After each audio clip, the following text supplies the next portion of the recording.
Olá, boa noite, sejam muito bem-vindos a mais uma live da Bionat. É sempre um prazer ter vocês aqui com a gente e eu tenho certeza que hoje vai ser uma noite bastante interessante e que vocês vão poder tirar muitas dúvidas sobre compatibilidade de defensivos químicos a produtos microbianos. Lembrando que, como sempre, essa live está sendo patrocinada pela Bionat Soluções Biológicas e dessa vez tem o apoio da Unesp de Jaboticabal. Para quem está chegando aqui pela primeira vez, eu vou explicar como é que funciona. A gente sempre divide essa transmissão ao vivo em duas partes. Então, primeiro a gente tem uma apresentação de mais ou menos 30 minutos aí do nosso convidado e no final a gente abre para perguntas e respostas. Então, esse é um momento importante de vocês tirarem dúvidas, de vocês ampliarem o conhecimento sobre esse assunto. E eu tenho certeza que o nosso professor vai ter um prazer enorme em responder a todos. Aproveitando também que vocês estão aí respondendo, mandando as suas perguntas, tudo mais, mandem recadinhos para a gente, falem de onde vocês estão nos assistindo, se vocês têm alguma sugestão para essas lives, se vocês querem algum assunto específico nas próximas, quem sabe a gente consegue atender, não é mesmo? Bom, mas vamos lá. Eu sempre tenho a companhia de cavalheiros muito gentis que me ajudam aqui a moderar as perguntas, então vamos chamá-los. Vamos dar boa noite. Luciano de Gice, diretor da Bionat, boa noite. Seja muito bem-vindo a mais uma live, hein? Muito boa noite, Pacheco, boa noite, doutor Marcos. 11ª, hein, Patrícia? E o assunto de hoje é interessante. Primeira. O assunto de hoje é muito bom. Vamos conferir. Vale lembrar que, olha que interessante, quando a gente conversou lá atrás para fazer essas lives, eram para ser 4, vocês lembram? Ah, vamos fazer umas 4 Sim. lives, só que aí foi fazendo um sucesso, a repercussão foi tão boa, né, com quem nos assiste, que a gente já está na 11ª, olha só que maravilha. Muito bom, né, William Pacheco? Excelente, né? A cada dia a gente aprende mais alguma coisa. E boa noite a todos, boa noite, Patrícia, boa noite, Luciano, boa noite, Marcos, boa noite a todos que estão nos assistindo. Será que misturar produtos no tanque de pulverização é uma boa opção? Vamos ver. Boa noite, doutor Marcos. Já tem uma resposta aí na sua cabeça formulada para essa pergunta do Pacheco? Boa noite, Patrícia. Boa noite, Luciano. Boa noite, Pacheco. Tem sim, né? Mas vamos deixar para o palestrante, né, tá respondendo isso, né? Então a gente vai, no final, a gente discute um pouco sobre isso. Maravilha. Então, lembrando que o tema de hoje é compatibilidade de defensivos químicos a produtos microbianos. E antes da gente começar, eu quero apresentar aí mais uma vez a Bionat, que é a empresa patrocinadora dessa live. Vamos ver? Na natureza existe muita vida. Vida que se renova e se equilibra naturalmente. O controle biológico natural está presente aqui. Bionat. Essa é a última palavra quando o assunto é o controle de pragas e doenças no campo. Sua estrutura está pronta para realizar todos os processos na produção de micro-organismos para o controle biológico. Possui equipe altamente capacitada com agrônomos e biólogos que dominam a tecnologia. É a qualidade de uma estrutura exclusiva e o alto nível técnico, produzindo inovação para o campo e melhorando a produtividade sem agredir o meio ambiente. Bionat. Soluções biológicas. O resultado vem naturalmente. É assim a Bionat, o resultado vem naturalmente. Bom, e para passar as informações sobre o tema dessa noite, nós temos o privilégio de contar com a presença do professor e pesquisador da Unesp Jaboticabal, Dr. Ricardo Antônio Polanski. Ele que possui graduação em agronomia pela Universidade Federal de Santa Maria, mestrado em entomologia pela Universidade Federal do Rio Grande do Sul e doutorado em entomologia pela Escola Superior de Agricultura Luiz de Queiroz. Foi professor da Universidade Federal do Espírito Santo entre 2005 e 2010 e atualmente é professor associado da Universidade Estadual Paulista Júlio de Mesquita Filho. É também professor permanente do programa de pós-graduação em entomologia agrícola da Unesp de Jaboticabal e professor colaborador também do programa de pós-graduação em entomologia da Faculdade de Filosofia, Ciências e Letras de Ribeirão Preto, a USP. Tem experiência na área de agronomia, com ênfase em controle microbiano de insetos, e atua principalmente com controle microbiano de artrópodes praga, interação entre entomopatógenos e outros agentes de controle de pragas, efeitos subletais dos entomopatógenos e plantas transgênicas. Seja muito bem-vindo, Dr. Ricardo Polanski. Boa noite. Boa noite. Obrigado. Agradeço o convite da empresa. Boa noite a todos. Espero que a nossa conversa seja bastante interessante. Com certeza vai ser. Lembrando, então, para você que tem alguma dúvida, aproveite aí a palestra do doutor para ir mandando um recadinho para a gente, mandando alguma pergunta, que ao final o doutor vai responder a todo mundo. Combinado? Doutor, fica à vontade, pode começar com a sua palestra. Bom, boa noite novamente. O tema de hoje ele é bastante controverso. Não é um tema muito novo, faz aí mais ou menos 10 anos ou mais que os agricultores já fazem uso de mistura de produto em tanque. Eu preparei um pequeno roteiro para facilitar o entendimento da minha apresentação. Vou falar de alguns conceitos básicos de mistura, de sinergismo, depois algumas vantagens do uso dessa mistura e desvantagens também, obviamente. Se o agricultor usa esse tipo de mistura, quais que são os principais tipos? A lei, o que é a lei? Nós tivemos uma mudança bastante importante sobre esse assunto, bastante recente, que mudou a responsabilidade sobre mistura de tanque.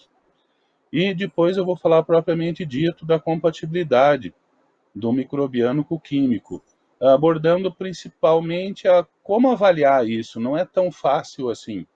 Existe uma forma mais usual de laboratório, onde são feitos testes de compatibilidade, mas será que isso corresponde a um resultado em campo?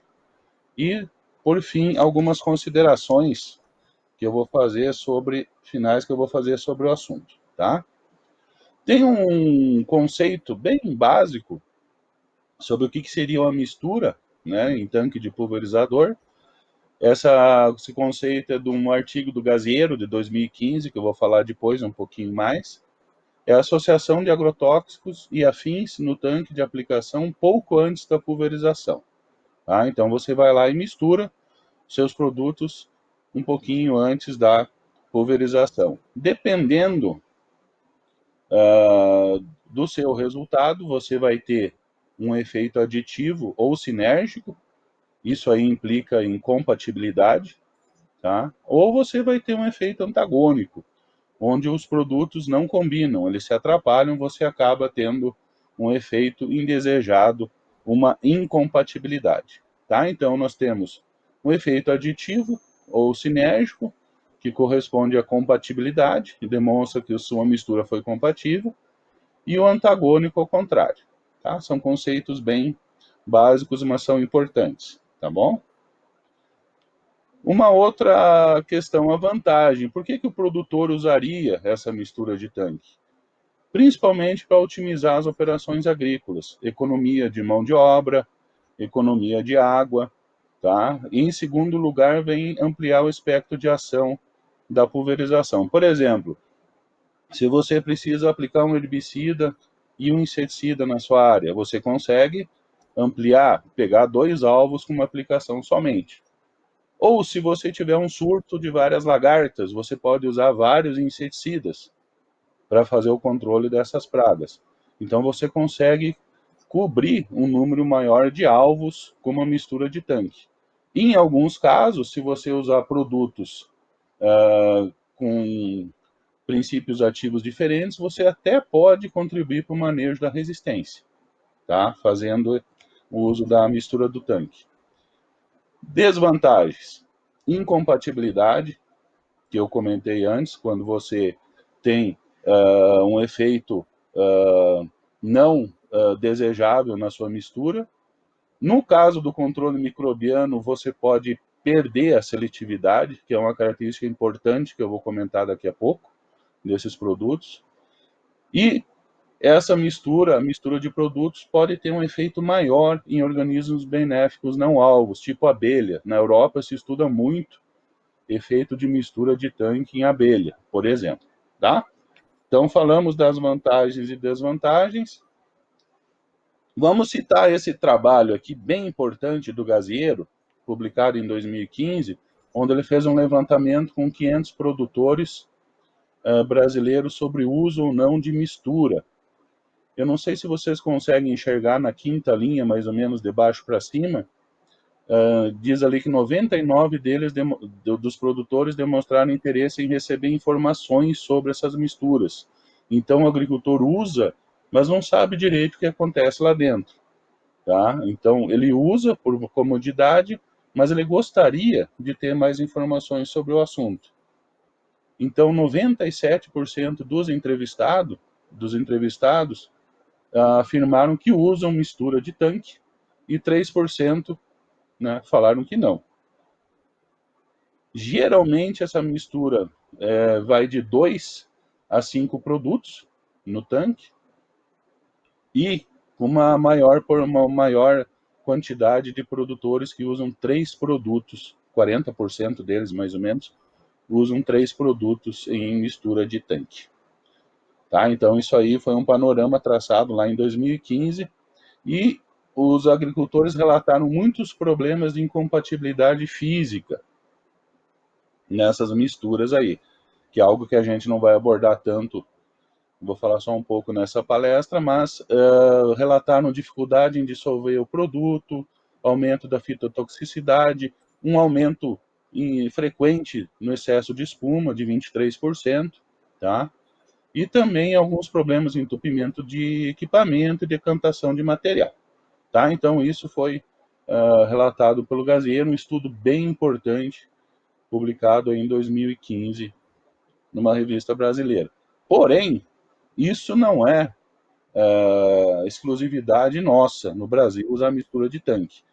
Tem esse artigo que foi publicado em 2016, que ele fez uma análise em vários países da Europa, Alemanha, França, Dinamarca, também nos Estados Unidos. Eles coletaram 50 mil amostras, tá? Fizeram um estudo com mais de 56 mil amostras de 5 mil locais diferentes desses países, estudaram o efeito dessas misturas, principalmente organismos não alvo. Então, mistura de tanque também é um interesse lá fora, é uma realidade, então os agricultores usam isso em todo o mundo, tá? O que mudou de forma significativa? Por que houve um interesse maior justamente em 2017, 2018 mudou a lei. Passou a ser responsabilidade nossa, dos agrônomos, da indústria, dos órgãos de extensão, prestar informação para o produtor sobre essas misturas. Antes o produtor fazia da porteira para dentro do jeito que ele bem entendia. Tá? Com essa mudança na lei, nessa portaria número 40 de 2018, precisa constar informações sobre a mistura na receita agronômica. Tá? Então, mudou a lei, é de responsabilidade nossa orientar de uma forma adequada o produtor.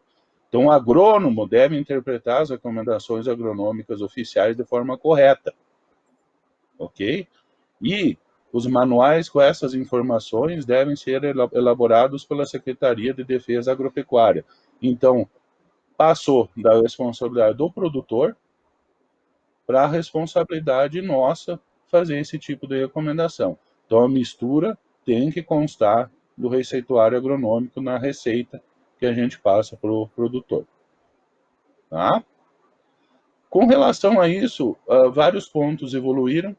Por exemplo, nós temos listas de compatibilidade física de mistura, como é o caso dessa aí, que foi desenvolvido pela Universidade Estadual do Norte do Paraná, em conjunto com a Embrapa Soja, onde você encontra vários várias informações de produtos, uma lista enorme, muito significativa, muito importante, em soja, milho, café, algodão, batata e tomate. Então, são informações que auxiliam a orientação do agricultor, tá?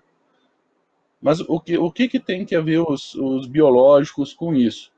Vamos começar a falar agora da importância dos biológicos em relação à mistura de tanque. Os biológicos estão crescendo bastante, tá? No mercado brasileiro aí a partir de uns 2015, mais ou menos. Sua principal vantagem é a seletividade aos inimigos naturais, ou seja, ele preserva os nossos insetos benéficos, os predadores, os parasitoides que estão na área.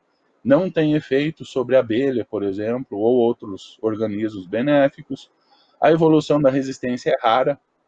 Se comparado aí com o controle químico, nós temos 2 casos com BT no mundo e um caso com vírus, tá? Nós temos, depois eu vou mostrar um slide comprovando resistência em químico. E também a proibição de moléculas tradicionais, como o tipo do sulfão, o paraquat, proporciona o uso de produtos, aumento de produtos biológicos.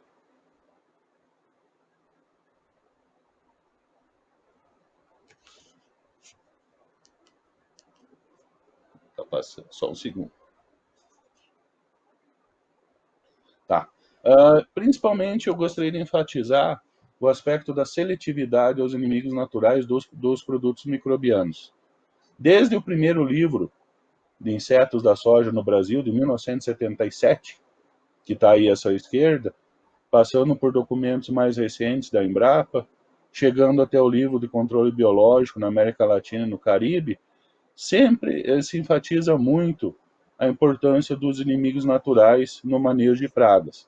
Lá no exterior, esses inimigos naturais são chamados de Ecosystem Service, serviços do ecossistema, algo que a gente deve preservar para ter um manejo mais ecológico, mais sustentável na nossa agricultura.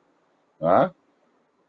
Por que o mercado de bioinseticidas está aumentando, ou o mercado mesmo de parasitoides, dos macro, né? O custo do químico está muito alto hoje, está em torno aí de 250 milhões de dólares uma nova molécula, inseticida.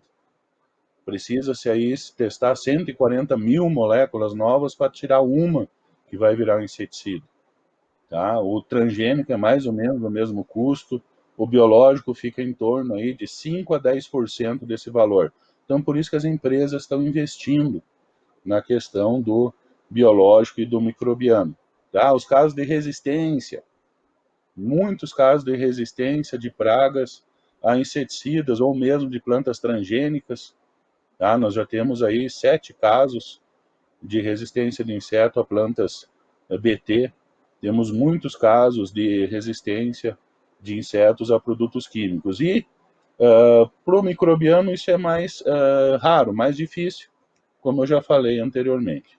Tá? Então, em questão de mercado, nós temos aí um aumento bem significativo no mercado mundial entre 2010 e 2020.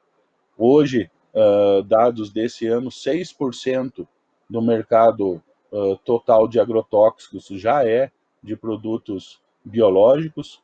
Em 2010 era menos de 1%. Tá? No Brasil, vocês podem observar aí no gráfico um aumento bem interessante a partir de 2012, 2013, que coincide com surtos de Helicobacter parmígera e falsa medideira no Brasil, em que os produtos químicos disponíveis falharam em fazer o controle e os biológicos, especialmente de PEL e vírus, conseguiram fazer o controle da armígera. Tá? Aliado a isso, um marco bastante importante foi o sucesso da Bug, como empresa pioneira na área. Demonstrou pela primeira vez com segurança que era possível ganhar dinheiro com controle biológico. Era algo que podia dar muita coisa além de tese e dissertação. No caso, virou um negócio. E a Bug foi considerada em 2012 uma das empresas mais inovadoras no Brasil. E isso incrementou demais o mercado de macro e de micro no país. Até hoje a gente sente esse efeito. e espero que ele dure bastante tempo. Tá? Bom, mas por que eu vou misturar? Vamos chegar agora no assunto pontual. Por que eu vou misturar biológico com químico? Tá? O microbiano tem todas as vantagens que eu falei, mas ele não tem efeito de choque. Ele vai demorar aí um tempo para matar o inseto. Tá? Tem um espectro de ação reduzido, não pega um grande número de espécies pragas e tem baixo período residual, devido principalmente a efeito de UV, temperatura, tanto em fungo, tanto em vírus, tanto em BT. Tá? Então, o agricultor tende a fazer uma mistura do biológico e do químico para resolver esses problemas aí. Aí tá do lado, tem uma tabelinha aí com uma situação real em Luz Eduardo Magalhães, lá na Bahia, na safra 2011-2012, onde tem mistura de microbiano com químico. Tá? Bom, mas como que a gente avalia isso? Tá?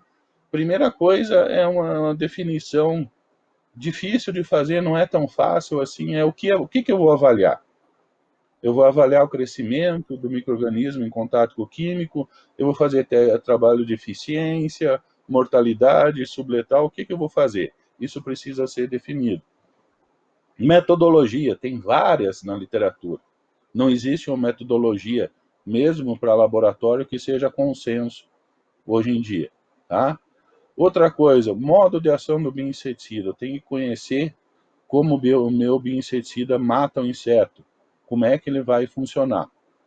Modo de ação do ingrediente ativo, lógico, da molécula inseticida. Eu tenho que considerar que o inerte, que é uma informação bastante restrita, tem importância nessa compatibilidade. E a formulação também varia. Várias formulações do mesmo produto têm resultado diferente. Tá? Então, esses pontos são são aspectos que complicam um pouco como que eu vou avaliar essa interação. Tá? No caso do BT, o bioinseticida tem a bactéria viva lá, né? O esporo, o cristal, isso é aplicado na lavoura, aí o inseto vai ter que ingerir esse cristal e esse esporo, e, por exemplo, se você tiver uma cauda com pH básico, já vai dissolver o cristal ali antes do inseto ingerir, aí você já vai ter problema, não vai funcionar, tá? Simplesmente por causa de se você tiver um pH de cauda básico, porque vai dissolver o cristal, que deveria ser dissolvido no intestino do inseto, pelo pH alcalino, vai ser dissolvido na cauda, não vai funcionar. Tá? Então tem todas essas outras etapas aí, e você já mata o produto lá no início, por causa simplesmente de uma medição do uso de um pH incorreto. Para fungo também é bem complicado, assim como para bactéria, né? Nós temos ali o conídeo que vai germinar, precisa de condições adequadas, um pH, tudo influencia o sucesso da penetração do fungo para vencer as barreiras que o inseto apresenta. Tá? Então, como são, vamos dizer assim, seres vivos, né? A bactéria e o fungo, eles têm uma certa dificuldade, precisa de elementos bem específicos para ter sucesso na sua infecção. Tá? O inerte, eu encontrei esse trabalho bastante curioso. Esses pesquisadores fizeram uma revisão onde eles demonstraram que 60% dos artigos que eles encontraram, o inerte tinha maior efeito que o ingrediente ativo. Tá? Então, o inerte só tem o nome de inerte. Ele influencia, sim, na compatibilidade e na eficiência de um produto. E a formulação também. Nesse trabalho que a gente fez, no laboratório foi possível observar que o dipel, na formulação SC, matava bem mais a Spodoptera albula do que na WP e na WG. Uma diferença aí de 60% a 70%, o que é bastante significativo. Então, tudo isso vai influenciar na nossa compatibilidade. Tá? Como é que é feito de uma forma rotineira? O mais comum o pessoal avalia. Faz uma avaliação in vitro, em laboratório, mistura o inseticida no meio de cultura antes de solidificar e depois plaqueia o agente de controle microbiano em cima e deixa aí por 7 dias, 5 dias na BOD crescendo, e tu vai mensurar o tamanho da colônia, tá? Vai avaliar a esporulação, germinação, e dá para observar nas duas placas ali embaixo que a colônia está marcada com uma tinta vermelha. À esquerda você teria a testemunha e à direita o tratamento, tá?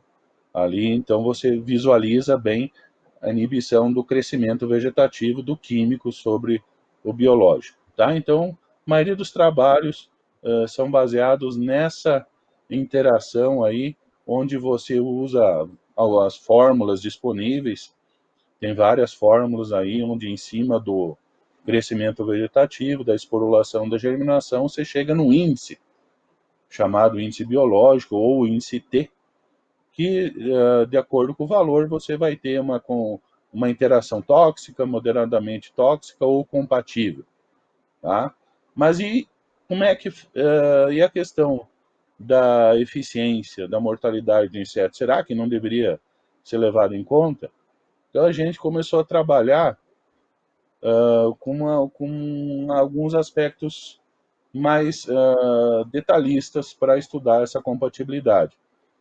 Então, estamos tentando determinar um tempo de interação do microbiano com o químico que represente o tempo que ele fica no tanque e o tempo que ele pode ficar crescendo em laboratório, numa BOD, por exemplo. Chegar no meio termo. Para BT, o BT ele é agressivo, entre aspas, para o químico. Ele tem efeito biorremediador, ele degrada a molécula química, tá? Ele pode ter uma atividade antimicrobiana que tem efeito em cima dos inertes da formulação. Algumas formulações têm fagoestimulante, o que aumenta o consumo do inseto, tá? E isso possibilita o maior efeito da mistura. E um aspecto bem relevante é a proporção de esporo cristal do bioinseticida. O quanto que nós temos no nosso bioinseticida de esporo e cristal livre, no meio, depois da lise, e quanto que a gente tem de célula bacteriana ainda, com o esporo e o cristal dentro.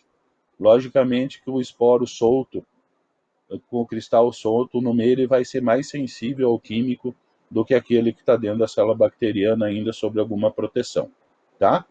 E, além disso, a influência do inerte. Então, nós temos muitos fatores aí que podem complicam a avaliação da compatibilidade. Por isso que a gente tenta trabalhar alguma coisa em termos de eficiência de mortalidade, tá? Aí, nessa tabela, vocês estão vendo os valores em verde ali, valor de T, que indica que todas essas misturas que vocês estão vendo à esquerda aí, são compatíveis pelo T, pelo índice biológico, tá? Mas se vocês observarem a mortalidade no primeiro dia e no 7º dia, todas elas estão inferior aos produtos químicos sozinho, em vermelho lá embaixo, individualmente, tá? Então, dá para perceber aí que o BT tira o efeito de choque de alguns produtos, que a mortalidade no primeiro dia da mistura é inferior ao produto isoladamente, porém, também esse efeito também continua ao longo das avaliações, chega lá no 7º dia também, tá? Então, embora pela medição in vitro essas combinações sejam compatíveis, em termos de mortalidade não, tá? Então isso complica um pouquinho a nossa avaliação de compatibilidade. Nós temos que complementar os nossos testes in vitro com alguns testes de mortalidade. Já nesse caso, aquelas que foram muito tóxicas pelo T, nem sempre reduziram a mortalidade, como vocês podem ver, essas 3 aí marcado em verde, tá? 100% de mortalidade acumulada lá no 7º dia. Então, varia. Então, o teste de laboratório precisa ser complementado com algum teste de mortalidade, mesmo em laboratório e depois em campo, tá? E para resumir os nossos resultados, nós fizemos uma análise de correlação entre coeficiente vegetativo e esporulação crescimento vegetativo e mortalidade e esporulação e mortalidade. Nem sempre um crescimento vegetativo maior significa uma maior mortalidade, nem sempre uma esporulação maior significa uma maior mortalidade. Tá? Por exemplo, ali em verde, no meio do slide, tem as interações moderadamente tóxicas, né? Para o dipel, nós temos uma forte correlação entre crescimento vegetativo e mortalidade. Tá? Então, é uma correlação bastante forte. Já o que está em vermelho mostra uma correlação negativa. Tá? Apenas ressaltando os dados que eu falei antes da necessidade de ter complementação. Para finalizar, eu vou mostrar alguns dados de efeito subletal das misturas. O que acontece quando nós misturamos produtos? O que acontece com as lagartinhas que não morrem? Tá? Então, aí nós temos efeito subletal de BT em Spodoptera, em Helicoverpa azéia e em Helicoverpa armígera. Então, essas lagartinhas que estão com a seta vermelha, elas não morreram, elas estão vivas, elas não entram no cálculo de eficiência.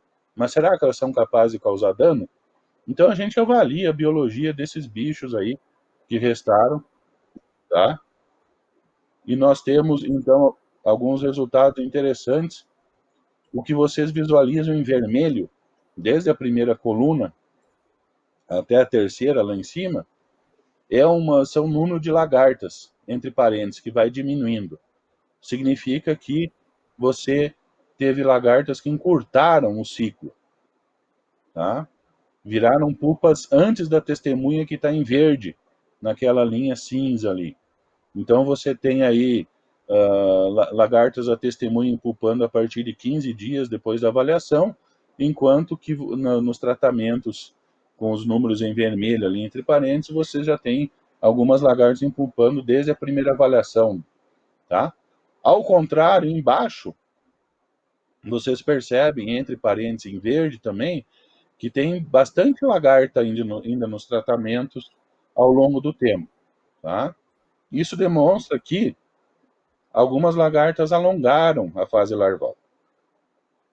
Então, nós temos no primeiro caso encurtou, e no segundo caso alongou o ciclo da lagarta, em até 12 dias, alguma coisa assim. Então, em alguns tratamentos, nós constatamos o alongamento da fase larval, com pouco sucesso de formação de pupa. Tá? Isso é extremamente interessante, essas lagartas que sobreviveram, que estão sob a influência do entomopatógeno, seja vírus, seja fungo, seja BT, elas são extremamente importantes para os predadores, para os serviços do ecossistema que eu falei antes, tá?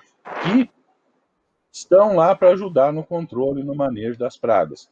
Então o BT tem essa vantagem e algumas misturas de produtos que a gente avaliou também demonstram que algumas lagartas que alongaram o ciclo, né, podem contribuir aí para a preservação dos inimigos naturais. Tá certo? Bom, extremamente importante também o que a gente precisa trabalhar. Definir os parâmetros de avaliação da compatibilidade. Fica bastante claro que precisa complementar os dados de laboratório com dados de campo. Otimizar e padronizar uma metodologia. Não tem uma metodologia padrão aceita hoje por todo mundo. Informações sobre os componentes do produto, sobre os inertes, principalmente, ajudaria muito os nossos estudos de compatibilidade. Tá? Geralmente, essas informações são segredo para as empresas. Tem que correlacionar resultados de laboratório e campo e organizar e publicar esses dados para que eles possam ajudar o agricultor aí no manejo de pragas. Tá? Era isso que eu tinha para apresentar. Obrigado. Muito obrigada, professor. Agora, podemos ir para as perguntas, então? Mas antes, eu vou dar um recadinho aqui para o Henrique Vieira, que está nos assistindo. Parabéns, assunto de extrema importância para um excelente resultado dos produtos biológicos. Obrigada pela participação, Henrique. O Henrique sempre participa aqui com a gente, viu? Tem também uma mensagem do Bruno Neves. Boa noite, Patrícia, moderadores e professor. Assunto importante, interessante e desafiador para o agro. Muito obrigada por estar assistindo também, Bruno. Vamos então, vou chamar os nossos moderadores, que eu sei que o doutor Marcos tem uma perguntinha já preparada, não é, doutor? Sim, tem pergunta sim. Bom, Ricardo, referente, né, você comentou muito bem, né, a questão de compatibilidade, né, que ela pode variar nesses estudos de laboratório com estudo, muitas vezes, já aplicado, né, no controle da praga, né. E muitas vezes o produtor, ele não se depara que muitas vezes o problema dele nem é a compatibilidade, mas sim o pH de calda, né. O que você poderia me falar sobre pH de calda tanto para bactérias, né, para BT, quanto para vírus, né? Que a gente tem mais ou menos a mesma situação no campo. É recomendado aí um pH até 8, entre 6 e 8, alguma coisa nesse sentido, tá? Porque um pH mais básico que isso, ele vai dissolver a partícula viral, ele vai dissolver o cristal, e esse cristal vai sofrer todas as influências dos produtos que estão ali na mistura, ao invés dele ser dissolvido lá dentro do inseto, que é um ambiente propício para ele seguir a fazer o seu papel como agente de controle biológico.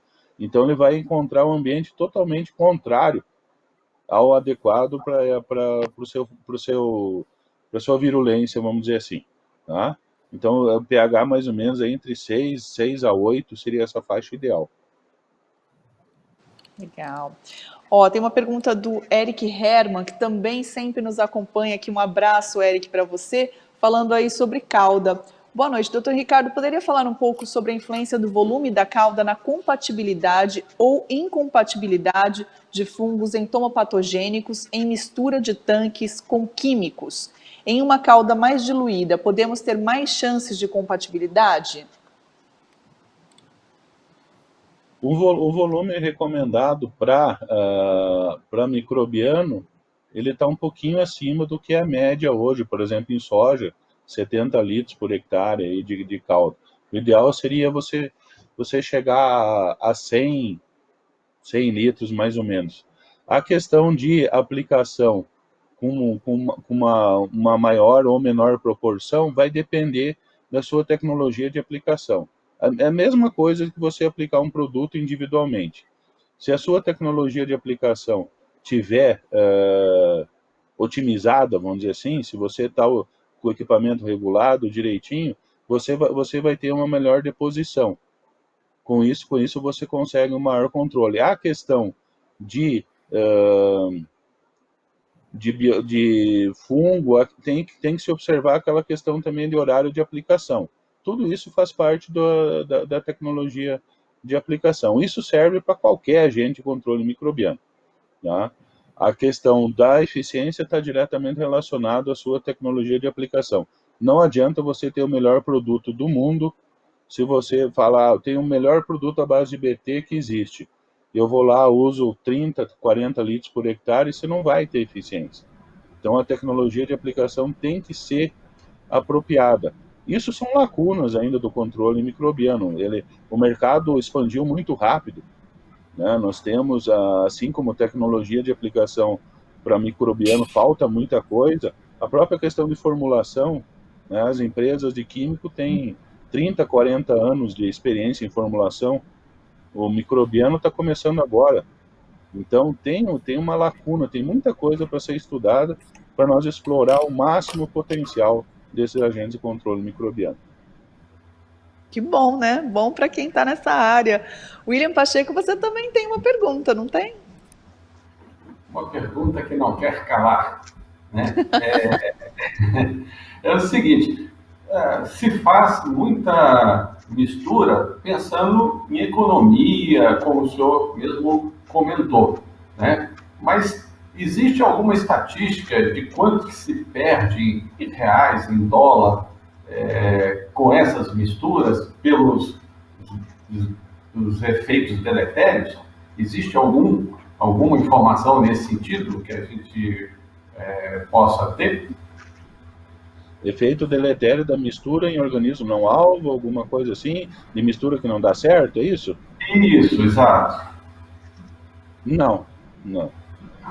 Eu não conheço. Na Europa, eles estudam mais o efeito de mistura em organismo não alvo, tipo abelha, do que em praga.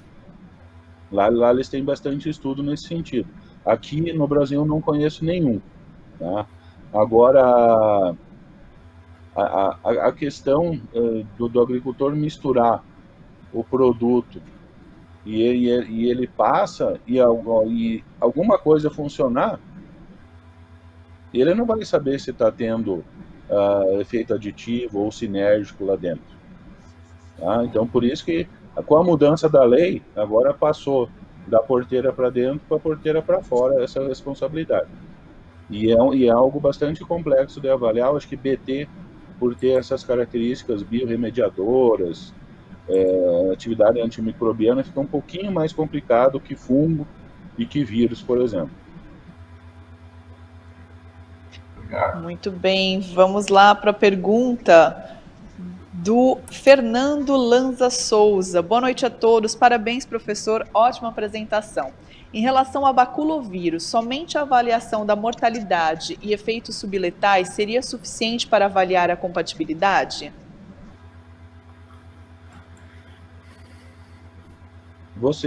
Eu complementaria com alguns testes in vitro, paralelos sempre. Tá? A questão de você pode ter um resultado que demonstra compatibilidade. Tudo bem, aí você pode até fazer o uso. Mas eu gostaria de saber o que acontece lá dentro. Né? Por isso que eu falei da importância do inerte. O pessoal geralmente parte de alguns testes in vitro, em compatibilidade, para diminuir um pouco o número de tratamentos. Então, você geralmente, em trabalhos com mistura de tanque, você tem lá 10 produtos, se você fizer combinações de 2-2 ou 3-3, você vai ter 80 sem tratamento. Então, geralmente, o pessoal pega e faz os testes in vitro para filtrar alguma coisa para levar para o campo. Mas eu recomendo que, pelo menos em laboratório, seja feito teste de mortalidade com todas as misturas. Perfeito, professor. Pergunta do Igor Sena, de Sorriso, Mato Grosso, que também está sempre ligado aqui nas lives da Bionat. Professor Ricardo, como você vê a aplicação de fungos entomopatogênicos junto a inseticidas químicos? A bovéria para controle de mosca branca, por exemplo. Podemos explorar o choque do químico e o residual do biológico? Sim. O problema da mosca branca com o fungo é mais a questão de formulação. Em laboratório você tem N isolados de fungo que mata a mosca branca.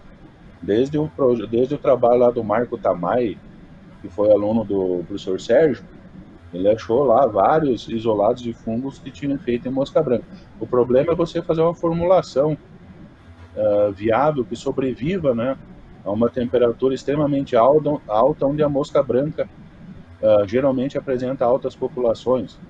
E no caso ideal seria você conseguir fazer uma formulação do fungo e do químico junto, tá? Aí você poderia aplicar de uma forma só. Seria mais fácil você fazer uma formulação que consiga sobreviver, né, a uma temperatura de 40 graus, onde você tem os dois elementos juntos, talvez. Né? Isso existe alguma coisa nos Estados Unidos, com a Valent, que é a produtora do Dipel, com clorantreniprole, se eu não me engano, e Dipel junto. Né? É uma coisa a ser explorada. Justamente porque o nosso microbiano não tem efeito de choque. Esse é um dos problemas de você vender essa ideia para o produtor. Ele vai ter que esperar um pouco. Antes de ir para a próxima pergunta, eu vou mandar um abraço aqui para Dagmara Gomes Ramalho, que diz o seguinte: parabéns pela apresentação, professor Ricardo, e parabéns à Bionat pela iniciativa de trazer temas tão importantes para a discussão. Muito obrigada, Dagmara. E vou ter que ler esse outro comentário do Eric Herman. Não queria, sabe, gente? Mas ele está me elogiando, então preciso ler. Boa noite, Patrícia. Mais uma excelente apresentação sua, cada dia melhor. Parabéns e obrigado por sempre ler minhas perguntas. Um abraço. Um abraço, Érica. Eric, obrigada a você. E agora sim eu vou voltar para os nossos moderadores, porque Luciano digita. Você pergunta? Tenho sim. Eu quero enxergar um pouquinho mais para frente, professor, se puder me ajudar. Como que você vê novas tecnologias, como nanotecnologias ou outras tecnologias que estão chegando no mercado para reduzir essa incompatibilidade entre químico e biológico? A nanotecnologia, ela é importante para aumentar a persistência dos microbianos. Tem alguns projetos em andamento nesse sentido. Tinha uma ideia bastante interessante de fazer a Pseudomonas produzir o BT, a toxina do BT, o cristal, matar a célula da Pseudomonas, aí ficava uma capa protetora. Isso é da década de 90, não é algo novo, não. Mas como esse tipo de tecnologia sofreu algum problema de registro nos Estados Unidos por ser um bioinseticida transgênico, vamos dizer assim, e logo em seguida entrou as plantas transgênicas. Então isso sumiu um pouco do mercado. A partir de 2012, 2013, começaram de novo os estudos de persistência. Hoje nós temos vários projetos em andamento aí visando encapsular os bioinseticidas para aumentar a persistência. Tá? Uma saída que eu enxergo é fazer isso junto com o químico. Tá? Como eu não sei. Lógico que teria que passar por teste de compatibilidade antes, né, para você juntar os dois. Aí você teria uma situação ideal onde o químico daria efeito choque, talvez, e o biológico daria um controle mais duradouro.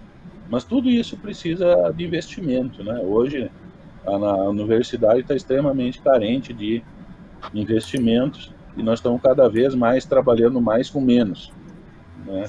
Então, se não houver esse investimento, com certeza a pesquisa nessa área vai ser bastante limitada aí nos próximos anos, por falta de recurso, né? Logicamente, sem recurso ninguém faz nada. Mas eu enxergo o biológico, ele veio para ficar, tá? Eu só tem que ter paciência, porque como eu falei na minha palestra, o BT é uma bactéria, o bioinseticida tem uma bactéria viva lá dentro. É totalmente diferente do químico, tem que ter mais cuidado, tem que ter monitoramento por causa da ausência do efeito de choque. Tem que saber usar o microbiano como o microbiano exige. Não simplesmente pegar o microbiano e aplicar como se fazia com o químico. Aí vai dar errado, não vai dar certo. Pergunta de Alacir Galeski. Boa noite. Quando vai ser a melhor recomendação em uso isolado ou pode ter uma mistura respeitando o tipo de produto e tipo de formulação de produto? Eu não entendi. Repete, por favor. Quando acontece a melhor recomendação para o uso isolado ou pode existir uma mistura respeitando o tipo de produto e tipo de formulação de produtos? Existe isso, professor? Uma melhor recomendação para o uso isolado ou para as misturas? Ou cada caso é um caso? Acho que cada caso é um caso. Não existe um padrão de mistura, eu acho. Em soja, varia conforme a cultura. Em soja se usa é mais frequente o uso de mistura. Em milho nem tanto, eu creio, né? Mas acho que cada caso é um caso. Depende do alvo que você tiver, depende do seu problema. Hoje as pragas são muito regionais no Brasil, né? Em Roraima você tem problema com mosca branca, em soja você não tem problema com lagarta. Se desce mais para o centro-oeste, os problemas são outros. Então, justamente esse é o desafio de você, num país do tamanho do nosso, fazer alguma recomendação. As recomendações têm que ser regionais para mistura, tá? Eu acho. Tem muita coisa que interfere, né, professor? Pergunta do Davi Lopes Espinosa. Como se mede o número de cristais BT eficientes numa lavoura? Cristais? Como você não consegue... Como você não consegue enxergar o cristal, você faz a medição pelo esporo que você consegue enxergar. Então você considera que num bioinseticida você vai ter um esporo e um cristal. O esporo você consegue ver em contraste de fase, ele fica de cor amarela, e o cristal é escuro, você não enxerga ele. Você pode coletar a folha e fazer a quantificação de proteína que você tem naquela folha. Também. Tá? Mas aí é uma questão mais demorada, eu acho. Usualmente a gente faz essa correspondência de um esporo para um cristal. William Pacheco tem mais uma pergunta. Sim, tenho mais uma. Eu, observando aqueles gráficos, daquelas números de lagartas que diminui o ciclo, outra que aumenta, eu estava pensando em alguma coisa seguinte: será que essa diferença de efetividade dos produtos biológicos, quando aplicado em conjunto, a efetividade de controle deles, não compensaria você fazer a aplicação separada, por exemplo, né? Se ele tem uma eficiência 20% menor, será que isso não paga o custo de fazer uma aplicação separada? Sim, o custo do produto o agricultor não vai ter, porque ele vai usar a dose recomendada, né? Ele não vai gastar menos produto, vamos dizer assim, creio eu. Ele vai otimizar as operações agrícolas. Eu acho que teríamos que começar a estudar caso a caso para ver a viabilidade econômica. Acho que esse cálculo que você esse ganho ou perda econômica, eu acho que não existe ainda nada feito. Se compensa aplicar separado, se compensa aplicar em mistura. Geralmente o que acontece já começa a safra, o cara já sabe mais ou menos as misturas que ele vai aplicar, já tem tudo mais ou menos programado. Eles fazem um levantamento curto em grandes áreas e depois passam a mistura. É uma prática do produtor, 97% deles usam. Agora, se ficar mais barato aplicar sozinho, aí nós temos que convencer eles, né? Por enquanto não tem dados para isso. Nosso tempo está acabando, mas eu vou fazer a pergunta da professora Celeste D'Alessandro, que também está sempre aqui com a gente, já foi palestrante. Ela diz o seguinte: parabéns, Ricardo. Você apresentou muito bem os estudos de compatibilidade dos produtos biológicos com os agroquímicos, mas eu gostaria de conhecer sua opinião sobre a compatibilidade entre os produtos biológicos para gerar um produto com mistura de micro-organismos. Ó. Sim, seria bem interessante, na medida que você tem tempos letais diferentes, vamos dizer assim. Se você misturar BT com fungo, creio eu que o BT vai atuar antes. Ele é mais rápido um pouco que o fungo, a maioria que os fungos. E seria interessante essa mistura aí. E eu não conheço, eu acho que eu ouvi falar alguma coisa de um produto para inseto nesse sentido. A questão é você...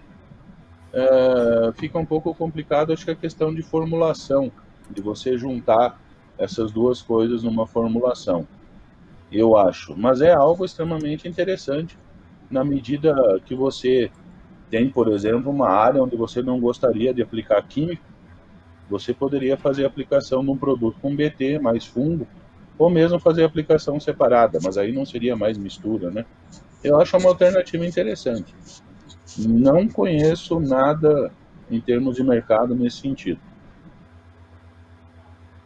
Fazer mais um comentário aqui interessante, um elogio para o senhor, olha, do Cícero Santos. Parabéns, professor Ricardo, pela excelente palestra. Certamente uma valiosa contribuição para todos os envolvidos nas operações de manejo de pragas. Obrigada, Cícero, pela participação, pelo prestígio aí. E vou voltar para os nossos moderadores. Doutor Marcos, tem mais uma perguntinha aí na manga, né, doutor? Sim.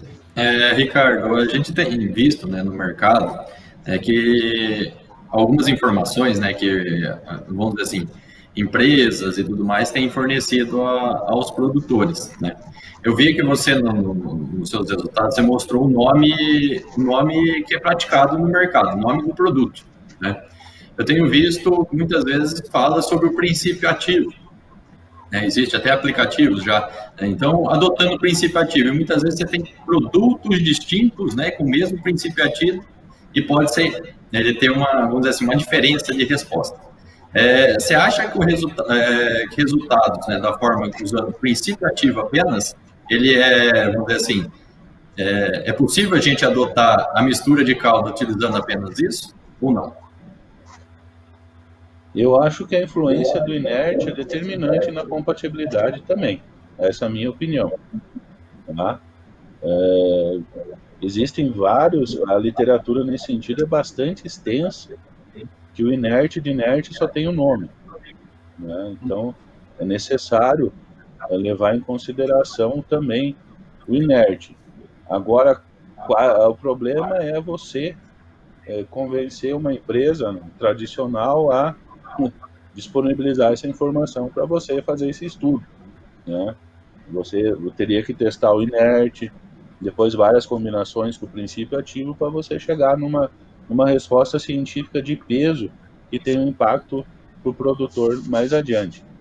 Mas eu acho que a formulação, o tipo de formulação e o inerte tem que ser considerados na questão de mistura. A não ser que você tenha um produto que 90% seja ingrediente ativo.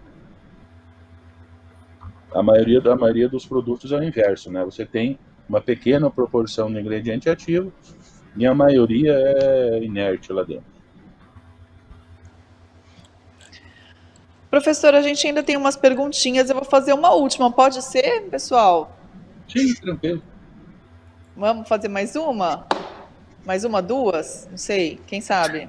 Cadê meu diretor, Luciano? Meu diretor de cena? Mais Tá, duas? eu tô tranquilo. Então vamos lá, vamos fazer mais duas. A pergunta do Emílio. Na atualidade, não seria melhor não recomendar a mistura de tanque até que mais conhecimento esteja disponível? Pergunta.